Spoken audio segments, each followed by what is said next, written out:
arti Ravelo buat Talitha Latif? Segalanya. Langsung berat. Everything udah.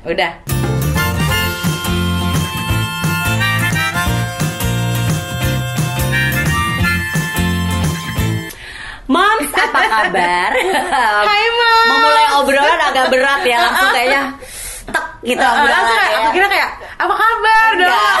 Ternyata langsung langsung yang berat dulu. Semoga Moms baik-baik aja.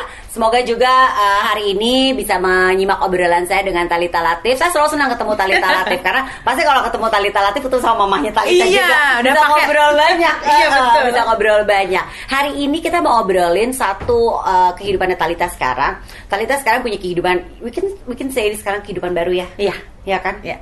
As a single parent ya. Sibuk apa? Ini dulu deh. Okay. Sekarang baru nih, sibuk apa? Baru.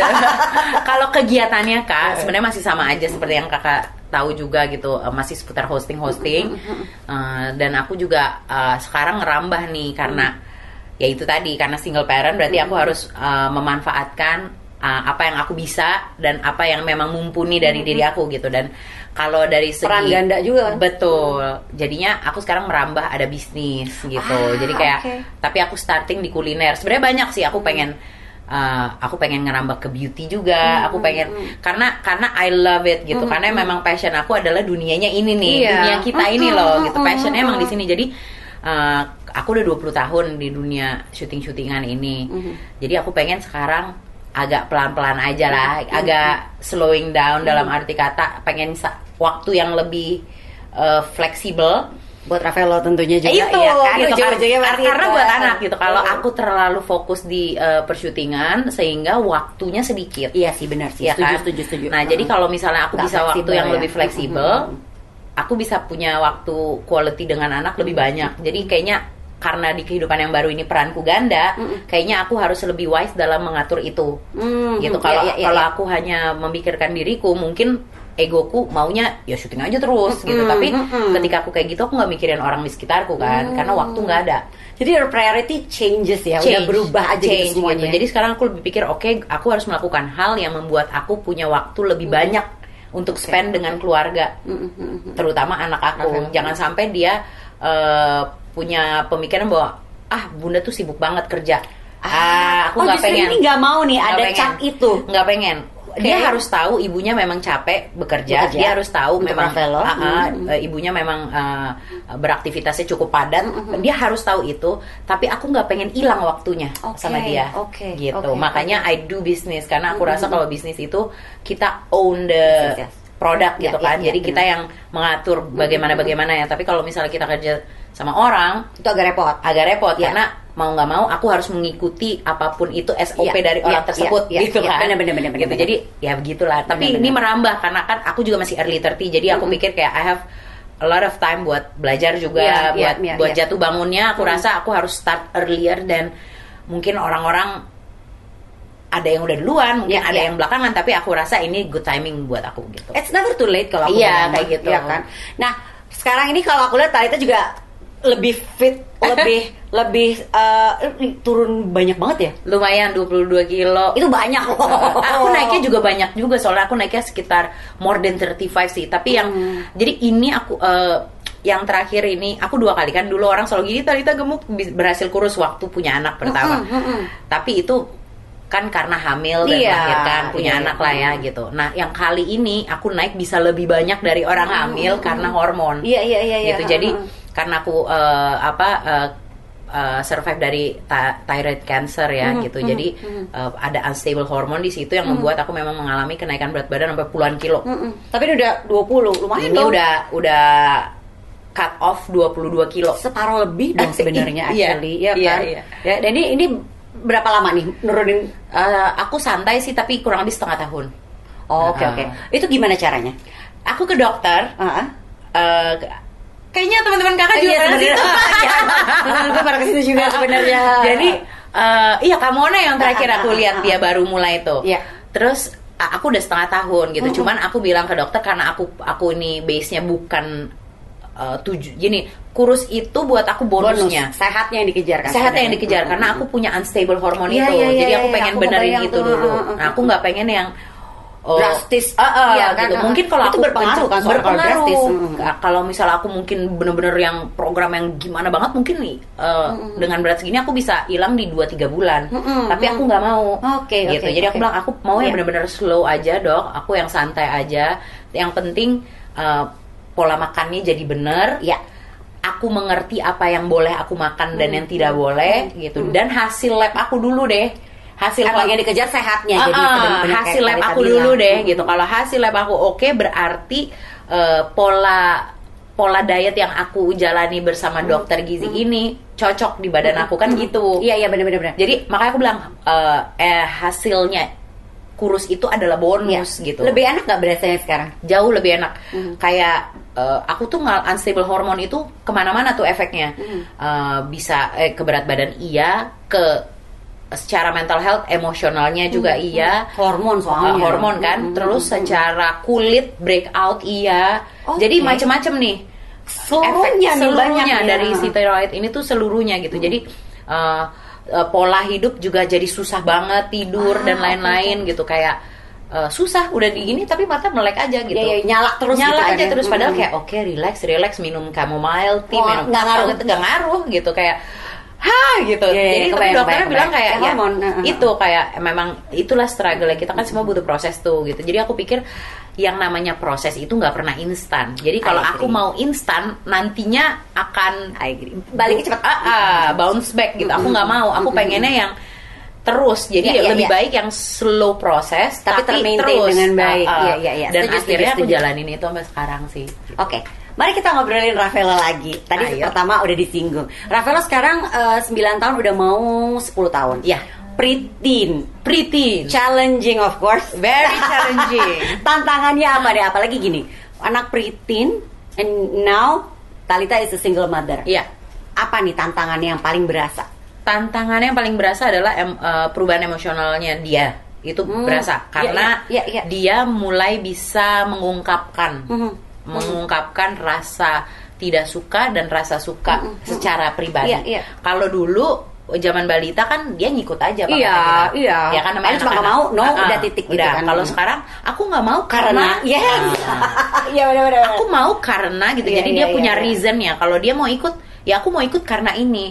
Kalau aku nggak mau ikut karena ya aku nggak mau gitu. Jadi dia punya reasonnya gitu. Jadi kayak itu lebih kritis di situ. Terus pertanyaannya juga pertanyaan yang sometimes aku kayak, kok gini sih? Kok butuh waktu nih untuk gitu. Bunda cerna dulu. Betul gitu. Kadang-kadang gini, harus menjawabnya kayak wah nggak boleh salah gitu. Karena kalau salah nih anak udah kritis banget gitu. Jadi pertanyaan tuh yang menjurus maksudnya bukan negatif gitu, tapi dalam arti kata yang kritis sekali gitu, yang bahaya nih kalau kita sampai salah explain gitu. Yang dulu tuh nggak pernah ditanyain. Nggak pernah gitu ya. Sebenarnya seputar kehidupan aja, tapi kritis gitu. Jadi kayak kita sebagai orang tua kayak, wah gue nggak boleh salah jawab nih. Kalau salah jawab nanti pengertian dia terhadap hal yang ditanyakan berbeda, kacau kan gitu.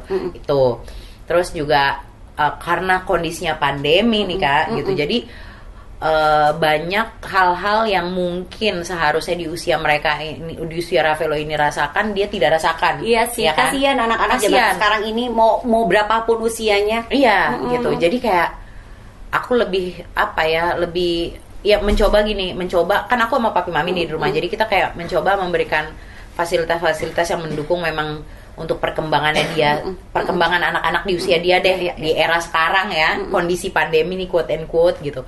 Cuman yang nggak luput juga, aku juga membebaskan dia berkembang. Kadang-kadang gini, kita kalau ngikutin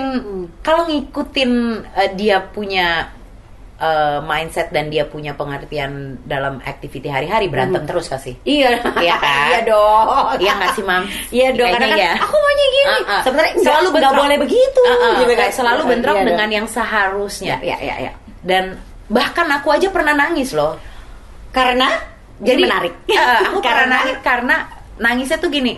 Kok ya dikasih tahu tapi nggak paham gitu loh. Aku ada di fase, sempat ada di fase itu yang kayak, oh gitu. Jadi bagaimana sih caranya memberitahu hal yang seharusnya memang dia lakukan sama hal yang tidak seharusnya dia lakukan, tapi dengan pemahaman yang dia paham. Ya kan. Istilah tuh kayak speaking their language gitu kan. Sebenarnya kayaknya ini udah mudah deh, tapi ternyata nggak paham gitu kan ya. Kayak perasaan yang aku bilang tuh ya gampang loh. Iya. Kok dia nggak ngerti? Iya, benar. Dan itu juga berat loh. Itu berat gitu. Dan nah, aku lagi di titik itu sekarang sama dia. Okay. Jadi aku pengen kadang-kadang aja aku begini, aku harus Bunda nih harus gimana sih Raf kasih tahu ke Ravelo sampai Ravelo tuh ngerti apa yang kita maksud nih gitu, bahwa ingat di dalam sebuah aku bilangnya sih selalu gini ya, kalau Ravelo tuh anak Bunda, jadi kalau mau jadi anak Bunda itu Bunda punya aturan. Gitu. Ya. Maksudnya bukan kalau mau jadi anak aku ya, maksudnya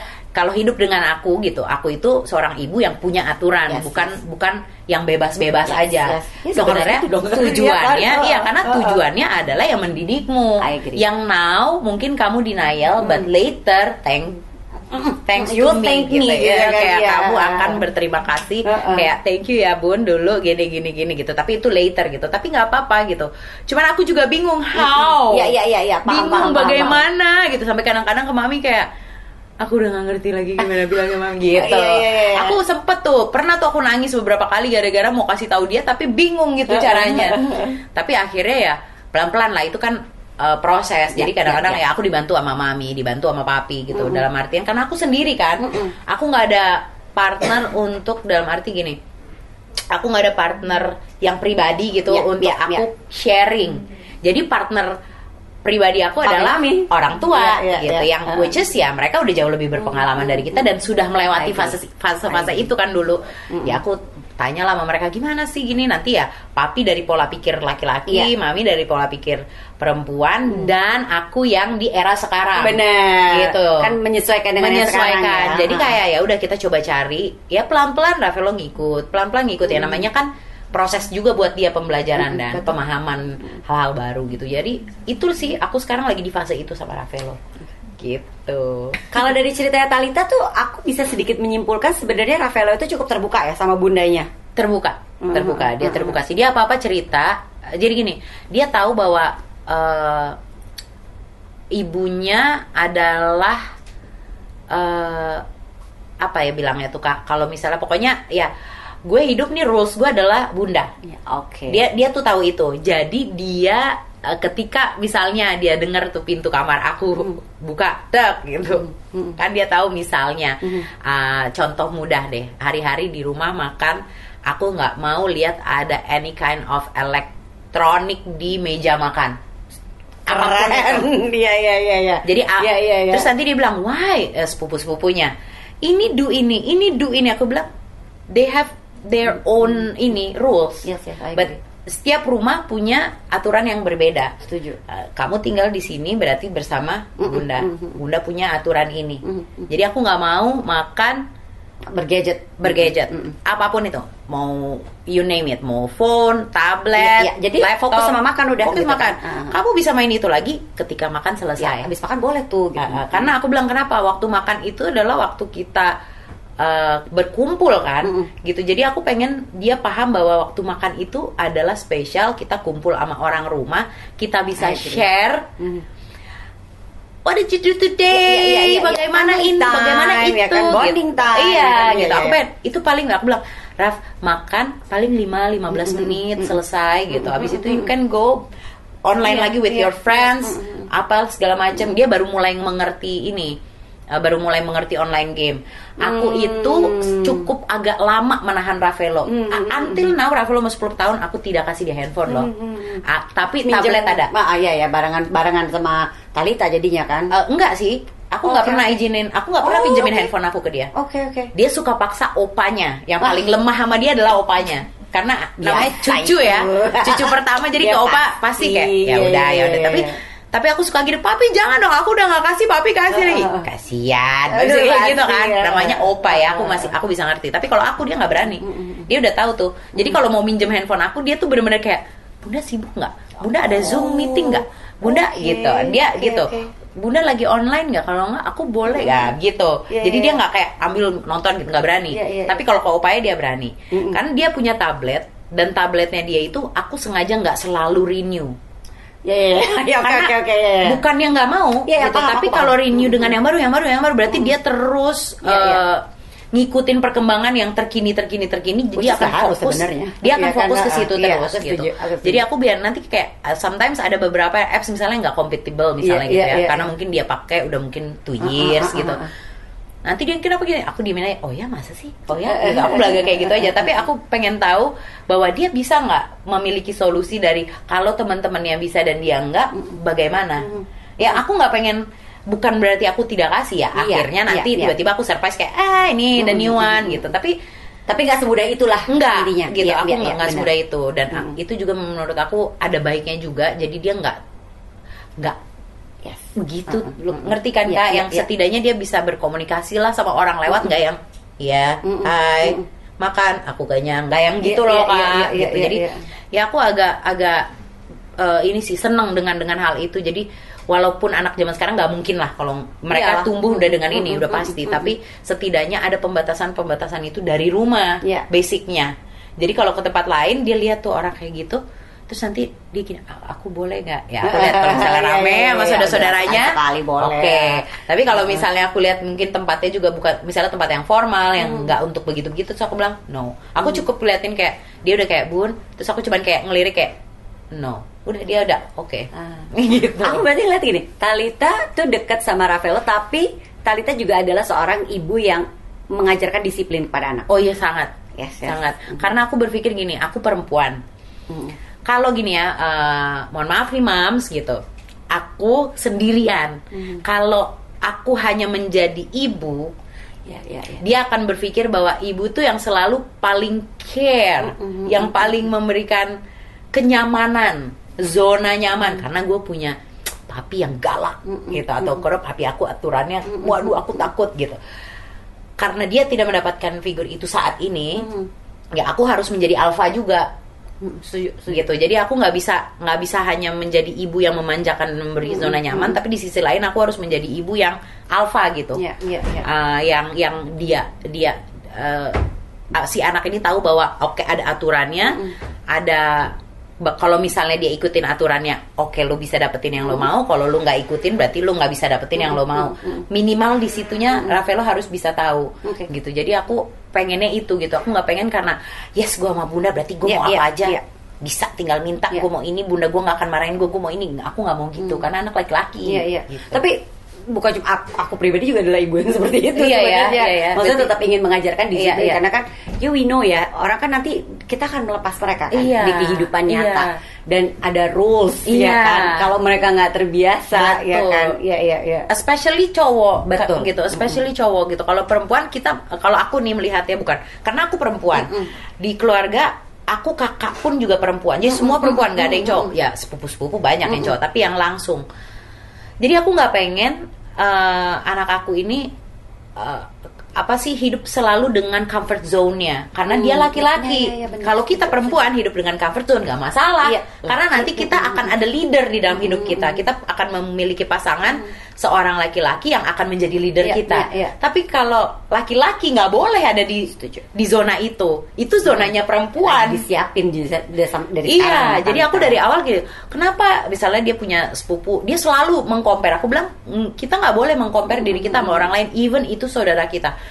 Kalau apalagi saudaranya yang kamu compare misalnya girls gitu, it's different, Raffaello. Girls itu like me, and kamu boy itu like opa, like your father, like your uncle. Boy, berarti ada tugasnya masing-masing gitu. Jadi aku selalu bilang kayak kayak dia kan belajar juga di sekolah mengenai hak dan kewajiban. Jadi hal seperti itu tuh bisa tuh aku sambungin ke omongan-omongan kayak tadi. Nanti dia yang kayak oh gitu, kenapa bunda galak sama Raffaello misalnya dalam hal ini gitu, karena Raffaello boy, aku gitu, karena Raffaello boy dan boy itu nggak bikin hal ini, gitu. Yang bikin hal seperti ini misalnya girl, atau misalnya kebalikannya, yang bikin hal seperti itu harus boy, kalau girl nggak boleh. Jadi biar dia tahu, oh dia bisa berpikir sendiri tuh. Nanti kalau dia bingung dia kucuk nanya lagi, terus bun kalau gini, nah kalau dia nggak nanya berarti dia paham. Wah enak ya, jadi kalau bener-bener semuanya tuh ditanyakan kalau dia emang nggak paham gitu ya. Kalau dia nggak paham dia buka sih. Nah, pernah nggak sih Raffaello curhat tentang perpisahan orang tuanya atau bertanya?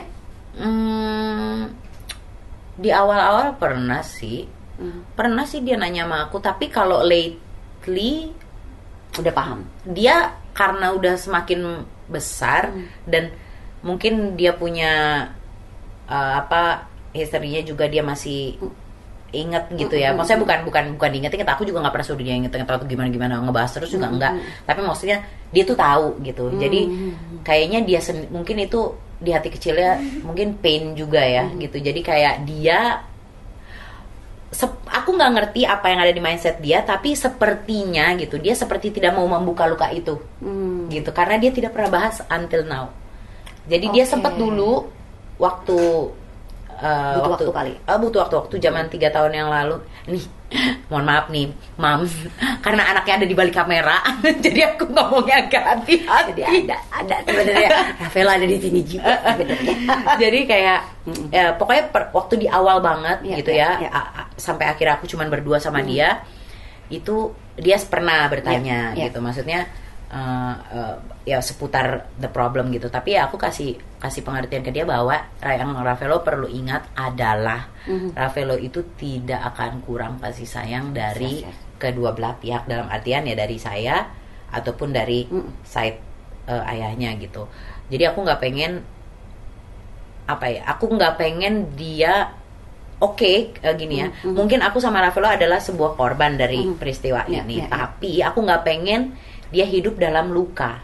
Setuju. Gitu. Jadi aku pengennya bahwa kalau kita pernah merasakan hal yang nggak enak di dalam hidup kita, kita butuh waktu untuk menyembuhkan, tapi let it go gitu loh, kayak lepasin sejalan dengan waktu lah. Makanya aku nggak pernah paksa dia untuk, kalau dalam hal itu aku nggak pernah paksa dia untuk apapun. Aku benar-benar bebasin aja gitu. Dia mau nanya apapun, dia curious to know apapun gitu. Tapi ya surprisingly until sekarang dia nggak pernah nyari. Belum mungkin untuk bertanya juga kali. Maksudnya dia nggak pernah menanyakan itu ya, masalah itu gitu. Ya aku sih maksudnya aku mencoba hanya menjadi wise aja sih kalau untuk di titik itu, karena walaupun I feel pain at that time gitu, tapi untuk ini aku harus bisa balance. Ya, dan gitu. Seperti Talita bilang, sekarang emang fokusnya udah Rafaela. Iya, ya kan? Gitu. Jadi aku nggak mau berlarut-larut sih kalau di situ. Pokoknya apa yang bisa lepasin. Jadi aku nggak pengen juga di dia ada. Mereka bisa sense kan? Iya, gitu. Jadi ya aku selalu bilang, pokoknya apapun yang Rafaela mau tanya, apapun yang ada di mind kamu, ada di hati kamu, mau itu bikin kamu nangis, mau itu bikin kamu marah, ataupun itu bikin kamu happy, talk. Kasih tahu aku apapun itu. Ingat Rafaela anak muda sampai mati pun aku selalu gitu.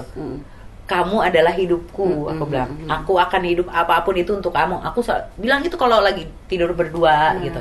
Dan dia selalu gitu. Jadi kalau kamu pengen nangis, kamu pengen marah, anything pokoknya. Pokoknya untuk kapasitas yang ini tadi nih, family ini nih, kamu free gitu. Dalam artian kamu feel free gitu untuk itu mengutarakan tuh nggak perlu dia sempat worry gitu. Dan dia anak yang baik banget gitu. Dia tahu nih my parents juga hurt kan ngelihat masa-masa itu gitu, dan dia nggak pernah bahas itu.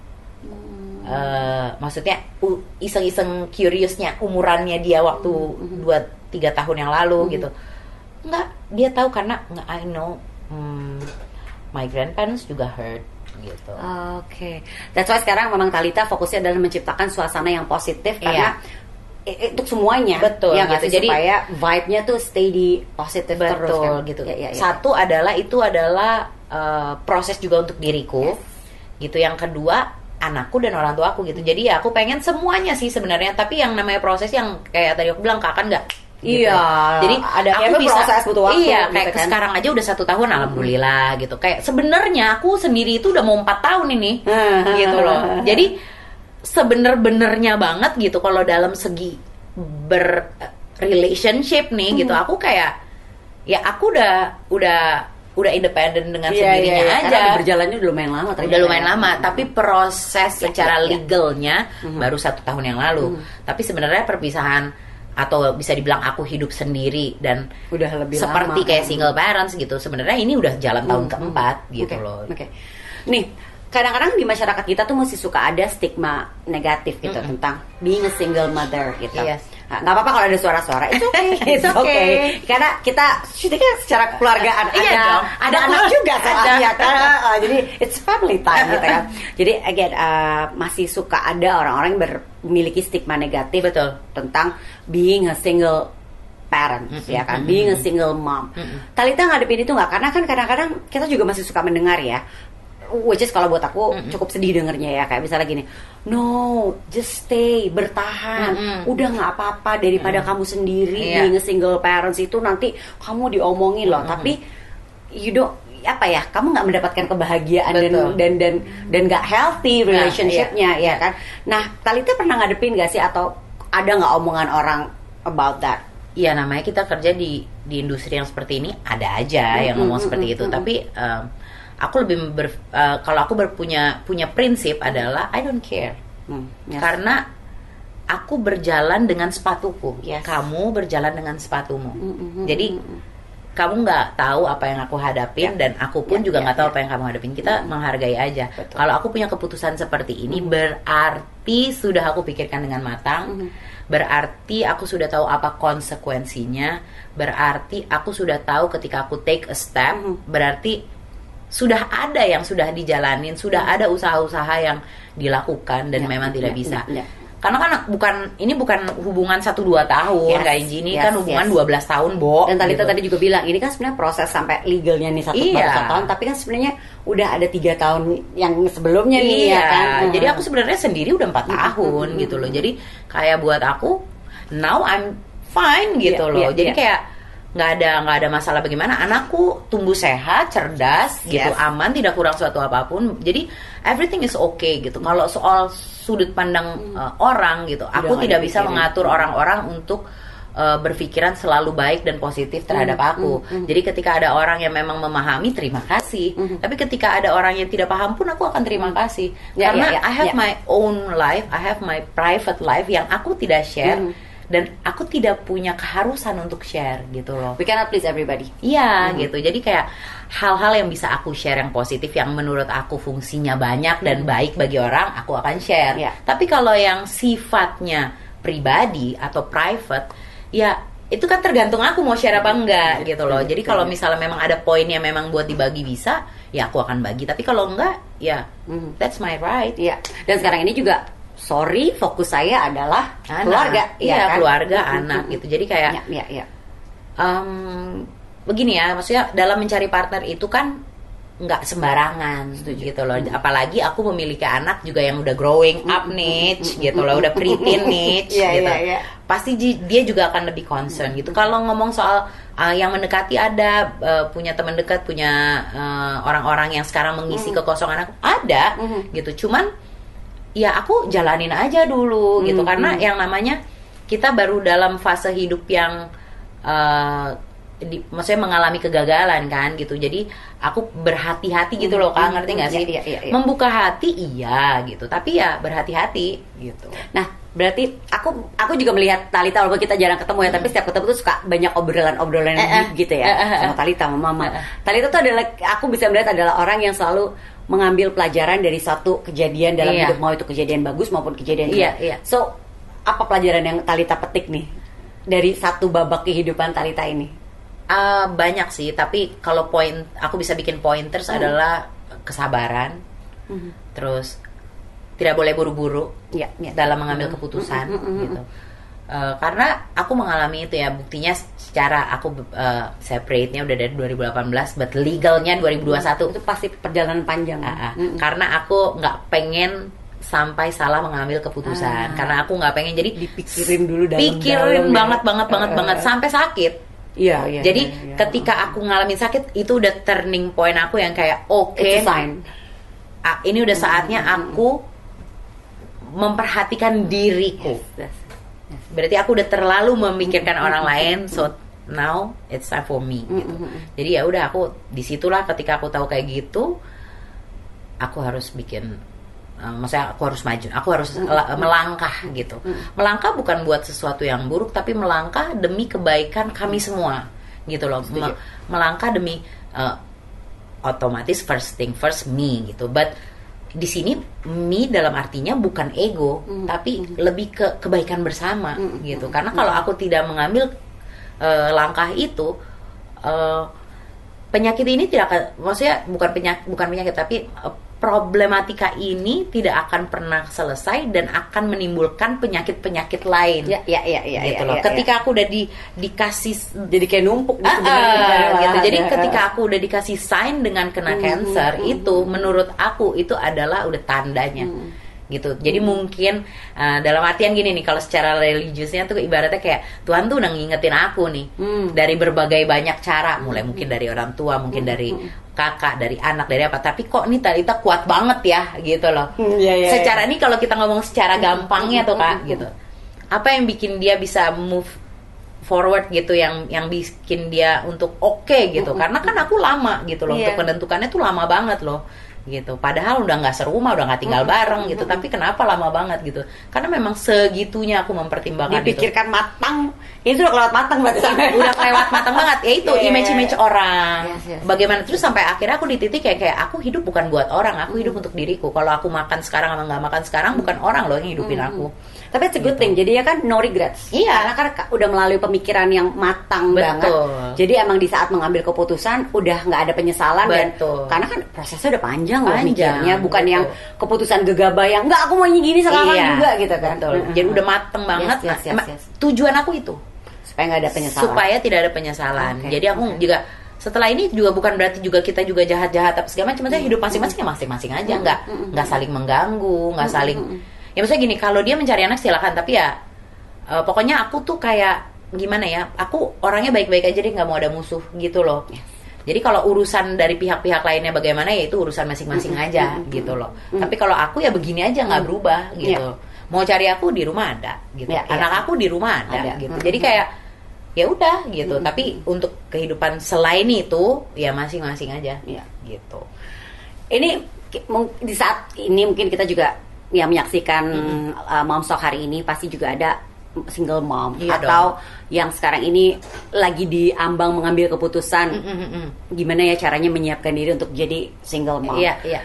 Ada pesan nggak dari Talita? Karena pasti pertimbangan kayak Talita tadi bilang, Talita 3 tahun loh mikirin 3 tahun gitu kan. Aku bukan 1-2 bulan, 3 tahun loh. Makanya maksudnya apa yang bisa menjadi bahan pertimbangan juga, karena kan bisa jadi gini, ada yang kayak tadi kita sempat bilang, ada yang ini mereka tuh udah menjalani relationship yang nggak sehat, hubungan yang rumah tangga yang nggak sehat setelah dalam sekian lama tuh, tapi tetap aja enggak deh, udah bertahan karena I'm not ready being a single mother, I'm not ready being a single parents. Padahal sebenarnya udah nggak sehat bahkan untuk dirinya sendiri, bukan cuma diri sendiri. Biasanya kan paling kena kan dulu kita dulu ya.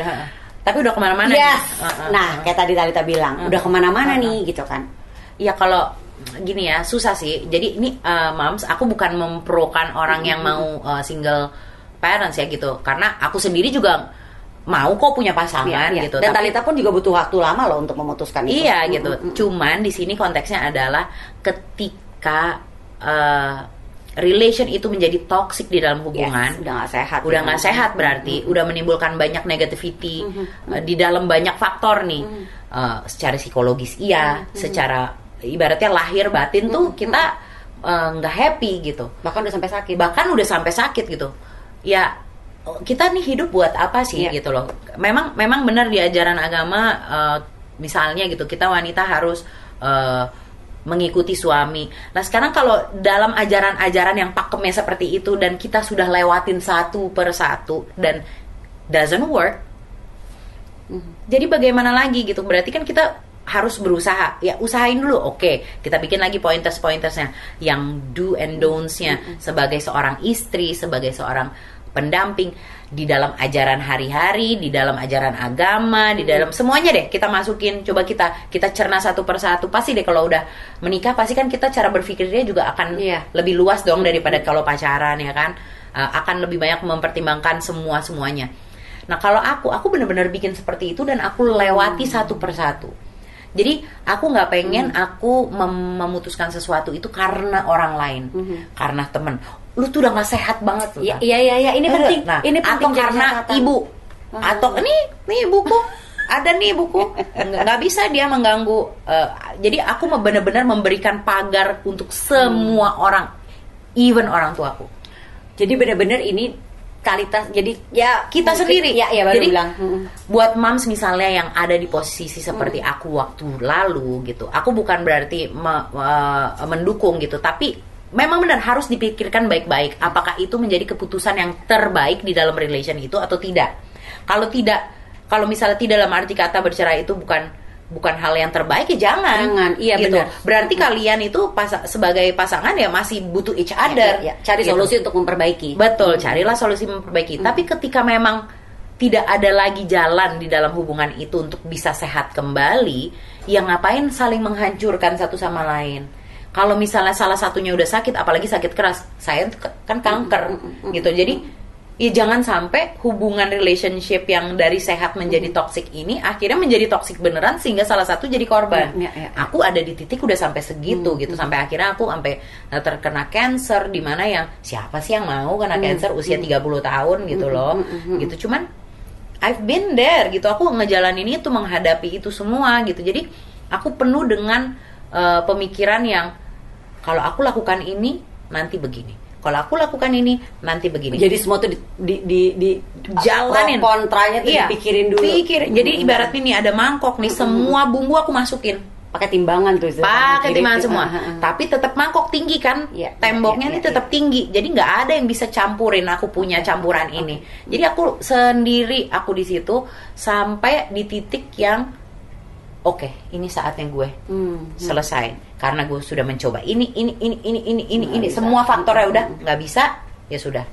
Aku sekarang sakit, berarti saatnya aku untuk mencintai diriku, gitu. Karena ketika aku bisa mencintai diriku, aku bisa memberikan cinta itu ke orang lain. Setuju. Iya kan? Ya, apalagi untuk anak. Oh, udah pasti, itu udah pasti. Ini menjadi catatan penting nih dari tadi poin terakhir yang kita obrolin ya, bahwa memang Talitha bilang ini tuh jangan sampai ini ada campur tangan dari orang lain, atau kadang-kadang kita kan gampang banget ya dalam situasi kita lagi sedih, udah nggak sehat, udah deh. Jangan. Jadi harus sendiri gitu. Nggak boleh karena ini prinsip pernikahan itu adalah prinsip, sebuah komitmen yang kita sendiri loh yang mau. Yang nikah kan bukan orang tua kita, yang nikah bukan teman kita, bukan sahabat kita, bukan kakak kita, bukan adik kita, tapi kita. Jadi diri kita sendiri yang memutuskan pada saat menikah. Ketika kita punya problem, diri kita juga yang harus memutuskan, bukan faktor orang lain. Jadi aku benar-benar aku tahu what is happening behind my back. Aku tahu apa yang orang bicarakan mengenai kehidupan nih intern family, karena umum kan nggak tahu. Tapi kalau family aku tahu semua, dalam artian mau family aku kanan kiri ya, dari ayah dari ibu, semuanya tuh tahu dan semuanya tuh kasihan sama aku. Tapi aku bener-bener seperti ini aja, seperti orang yang nggak perlu kasihanin gue, padahal hancur tuh di dalamnya gitu. Tapi aku kasih lihat bahwa bukannya aku sok kuat, tapi aku pengen membenahi masalahku sendiri gitu loh Kak. Makanya Mams, itu yang aku bilang, aku tuh bukannya aku tidak sama sekali mendukung perceraian, nggak encouraging juga, tapi aku juga tidak juga melarang orang untuk yang berniat berpisah, karena it's about, itu ada peran besar si mental health di situ. Gitu. Jadi kayak banyak banget issues yang kita harus pahami dari diri kita sendiri, yang jangan menjadikan momok yang nantinya menjadikan penyakit yang lebih lagi. Gitu. Jadi kita harus concern dengan mental health kita juga, bahwa mungkin hari ini orang udah banyak yang ngerti about itu. Gitu. Jadi kayak udah common lah mental health. Jadi ketika kita mengalami sebuah problematika yang rumit atau pelik gitu, coba kita melakukannya itu kembali lagi kepada komitmen awal. Ketika memang udah dicoba, udah dilakukan tapi memang tetap tidak bisa, ya baliknya ke diri kita sendiri. Jangan pernah ada campur tangan orang lain. Jadi memang melalui pemikiran yang matang dan balik lagi ke diri kita, bukan bermaksud untuk egois juga sebenarnya, tapi balik lagi, aku juga selalu berpikir, kan kita tahu lah, a healthy mom makes a healthy children, healthy family, dan di saat, semuanya loh. Dan kadang-kadang kita suka nggak sadar juga di saat memang kita sudah berada dalam satu hubungan atau rumah tangga yang juga sudah jadi istilah itu toxic tadi kita memberikan toksik lain, ikut menyebarkan toksik itu ke sekitar kita biasanya. Iya. Dan biasanya paling sering sih ke anak ya. Iya gitu. Jadi karena apalagi kalau perempuan tuh mendem, banyak banget perempuan mendem kan, karena ya udahlah nanti ya udah deh nggak apa, ya udah. Aduh sayang, kita harus menyayangi diri. Kalau kita bisa menyayangi suami kita bisa menyayangi anak kita, bisa menyayangi orang tua kita juga harus sayangi diri kita. Betul. Bukan egois, tapi we should. Ya apalagi kalau udah sampai sakit.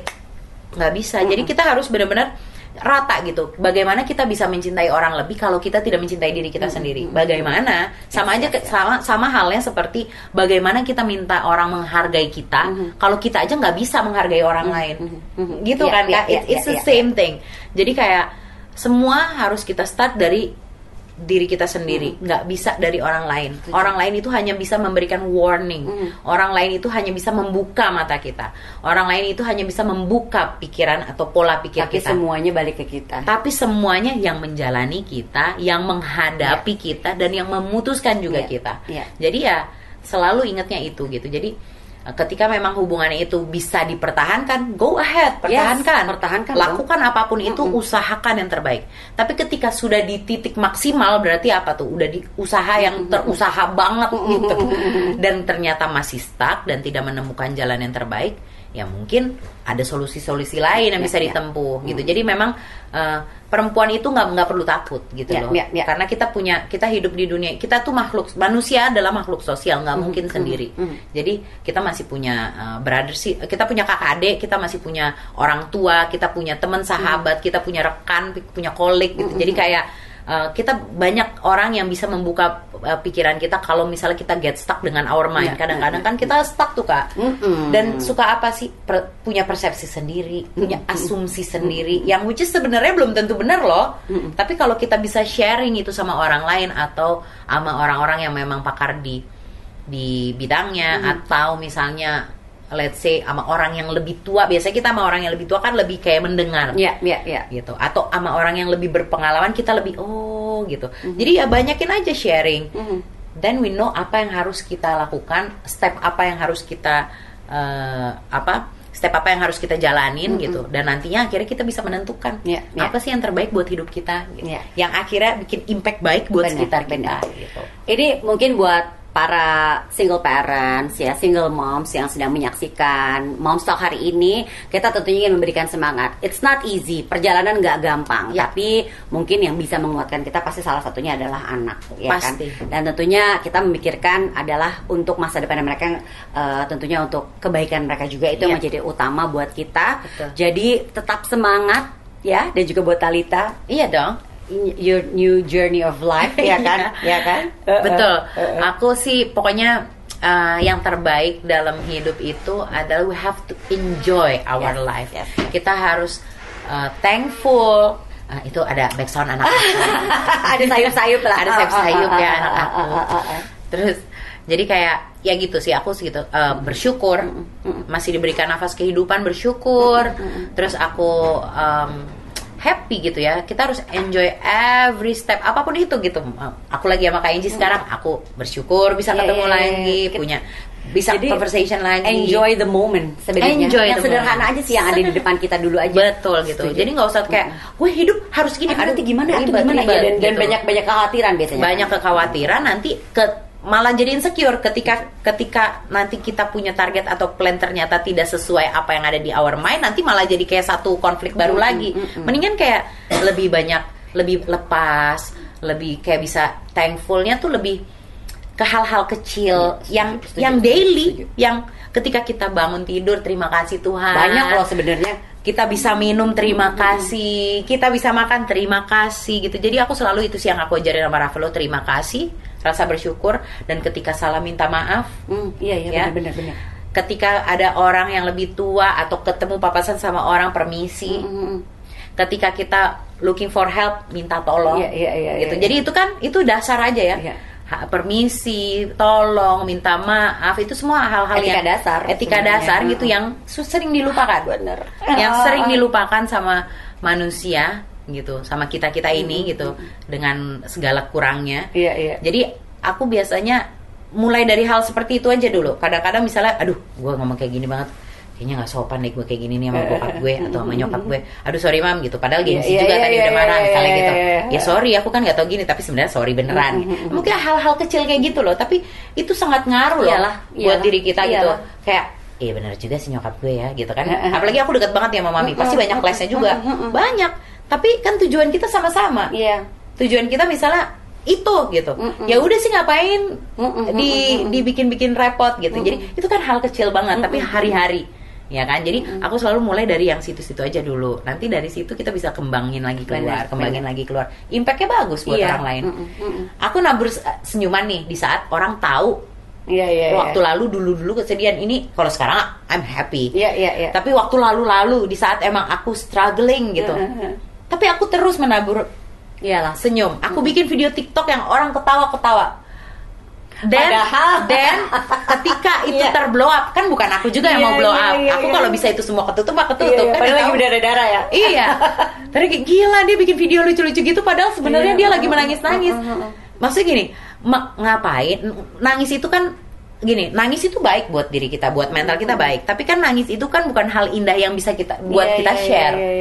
Kalau yang bisa kita share adalah yang senyum dan membahagiakan, yang bikin orang tertawa, kenapa harus yang sedih yang kita share? Itu dong. Tapi kalau ketika kesedihan ini ada poin plusnya yang bisa diambil, baru di-share kan gitu.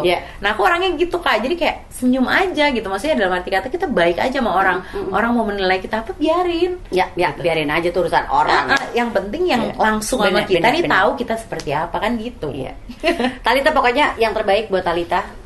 Terima kasih. Stay happy. Yes, of course. Buat Talita dan juga tentunya buat Rafael. Iya dong. Terima kasih loh. Thank you ya. Thank you. Dan thank you juga buat moms yang udah menyaksikan Moms Talk hari ini. Lumayan dalam ya obrolan kita ya. Yang pasti sekali lagi kita memberikan semangat buat para moms, para single moms di luar semangat sana. Dong. Semangat. Ayo kamu bisa. Yang kuat ya. Bye.